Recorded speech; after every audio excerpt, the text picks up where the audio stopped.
G for guarantee, but a guarantee, sir खुद बोल रहा है उसका सरकार का घोटाला। सर देखिए sir, thank you, I would take that acronym, he's very good.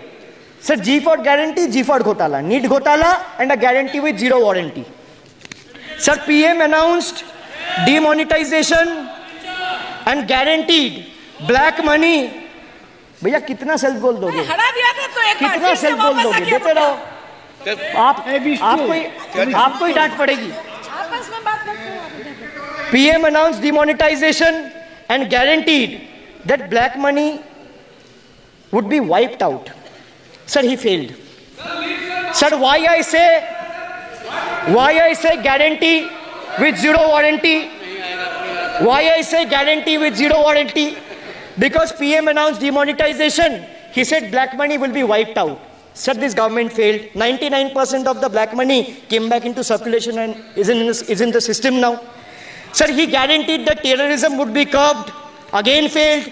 There has been 26 terror attacks in Jammu and Kashmir in the last 6 months. Sir, guaranteed to create 25 crore jobs in 2014. Failed. In 2023, the government admitted that in the last 10 years, only 1 crore jobs were created. Sir, guaranteed everyone will have a house.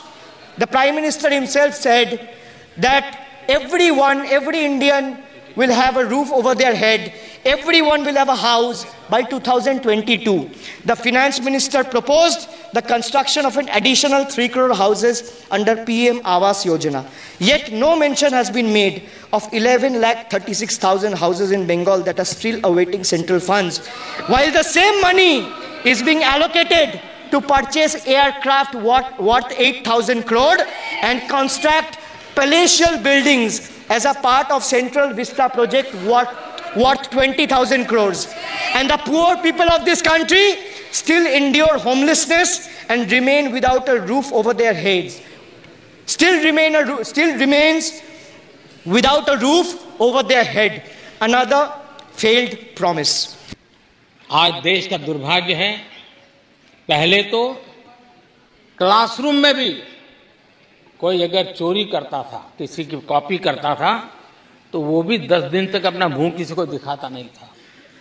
आज जो भ्रष्टाचार के आरोप जिन पे सिद्ध हो चुके हैं, जो जेलों में समय निकाल करके पैरोल पर आए, आज वॉशिंग मशीन से भी बड़ा कंधे पे लेकर के महिमा मंडन कर रहे हैं ऐसे चोरों का सार्वजनिक जीवन में।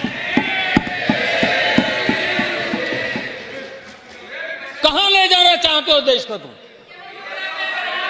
जो सजा हो चुकी है, मैं ये तो समझता हूं कि आरोप जो है उनके लिए तो आप सोच सकते हैं, लेकिन जो गुनाह सिद्ध हो चुका है, जो सजा काट चुके हैं, जो सजा काट रहे हैं, ऐसे लोगों का महिमा मंडन करते हो आप?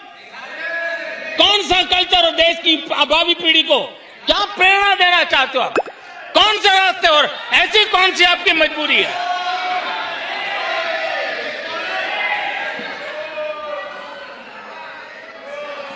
और ऐसे लोगों का महिमा मंडन किया जा रहा है, उनको महान बताया जा रहा है। जहां संविधान का राज है, जहां लोकतंत्र है, माननीय अध्यक्ष जी, ऐसी बातें लंबी नहीं चल सकती हैं।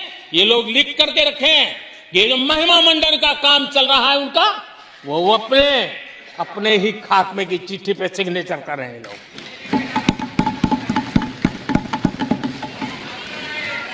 आदरणीय अध्यक्ष जी, जांच करना ये एजेंसियों का काम है। एजेंसियां स्वतंत्र होती हैं और संविधान ने उनको स्वतंत्र रखा हुआ है, और जज करने का काम न्यायाधीश का है। जज करने का काम न्यायाधीश का है और वो अपना काम कर रहे हैं। और अध्यक्ष जी, मैं इस पवित्र सदन में फिर से दोहराना चाहूंगा, जिसको जितना जुल्म मुझ पर करना है कर ले, मेरी भ्रष्टाचार के खिलाफ लड़ाई चलती रहे। जिसने देश को लूटा है उनको लौटाना पड़ेगा। जिन्होंने देश को लूटा है उनको लौटाना पड़ेगा। ये मैं देश को इस सदन की पवित्र जगह से वादा करता हूं। जिसको जो आरोप लगाना है लगा लें, लेकिन देश को लूटने नहीं दिया जाएगा और जो लूटा है वो लौटाना पड़ेगा।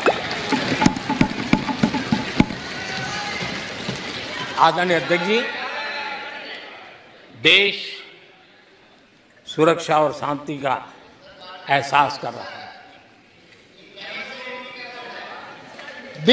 पिछले 10 वर्ष की तुलना में सुरक्षा के क्षेत्र में देश आज वाकई सशक्त हुआ है। आतंकवाद, नक्सलवाद एक छोटे दायरे में अब सिमटा हुआ है।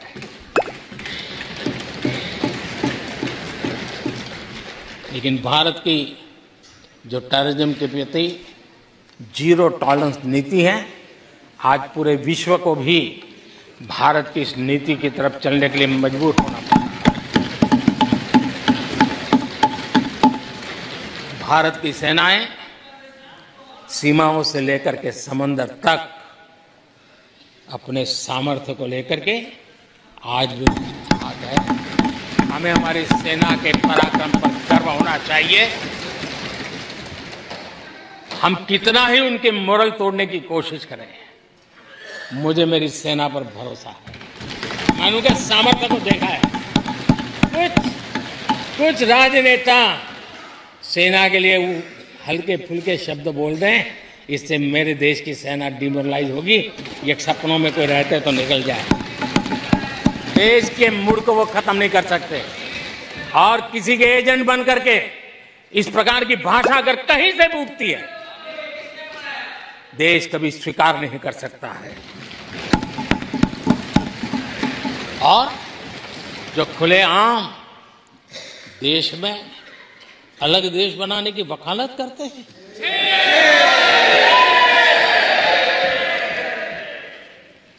जोड़ने की बातें छोड़ो, तोड़ने की कोशिश करिए। यार, आपके अंदर क्या पड़ा हुआ है? क्या इतने टुकड़े करके अभी भी आपके मन को समाधान नहीं हुआ है? देश के इतने टुकड़े कर चुके हो आप, और टुकड़े करना चाहते हो? कब तक करते रहोगे? आदरणीय अध्यक्ष जी,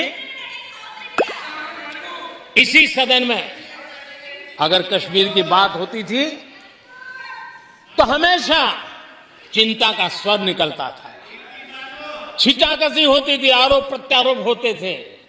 आज जम्मू कश्मीर में अभूतपूर्व विकास की चर्चा हो रही है और गर्व के साथ हो रही है। पर्यटन लगातार बढ़ रहा है। G20 समिट होती है वहां, पूरा विश्व आज उसकी सराहना करता है। आर्टिकल 370 को लेकर के कैसा हुआ बना के रखा था। कश्मीर के लोगों ने जिस प्रकार से उसको गले लगाया है, कश्मीरी जनता ने जिस प्रकार से गले लगाया है, और आखिर के ये समस्या किसकी देन थी? किसने देश के माथे पर मारा था? किसने भारत के संविधान के अंदर इस प्रकार की दरार करके रखी हुई थी? आदरणीय अध्यक्ष जी, अगर नेहरू जी का नाम लेते हैं तो उनको बुरा लगता है, लेकिन कश्मीर को जो समस्याएं झेलनी पड़ी उसके मूल में उनकी ये सोच थी और उसी का परिणाम है देश को भुगतना पड़ा। जम्मू कश्मीर के लोगों को, देश के लोगों को नेहरू जी की गलतियों का बहुत बड़ी कीमत चुकानी पड़ी है। आदरणीय अध्यक्ष जी, वो भले गलतियां करके गए, लेकिन हम मुसीबतें झेल करके भी गलतियां सुधारने के लिए हमारी कोशिश जारी रखें। हम रुकने वाले नहीं हैं। हम देश के लिए काम करने के लिए निकले हुए लोग हैं। हमारे लिए नेशन